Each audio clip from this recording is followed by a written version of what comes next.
Hey everyone, in this video, I'll show you how to log into your Wix website dashboard step by step. Open your browser and go to wix.com. Once the Wix homepage loads, you'll see a login button at the top right corner. Click that login button. You'll be taken to the login page where you'll see a field for your email address in the center of the screen. Type in the email address you used to create your Wix account. You'll see your email appear in the field as you type.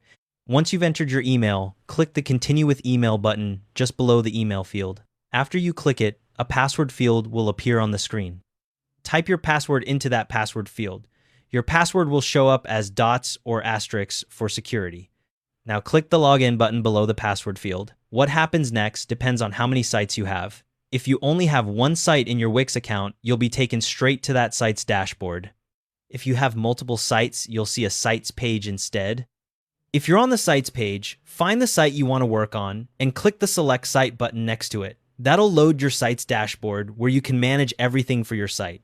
Once you're in the dashboard, you can click Edit Site at the top right to jump straight into the site editor. Use the search bar at the top of the dashboard to find business tools, apps, and help articles quickly.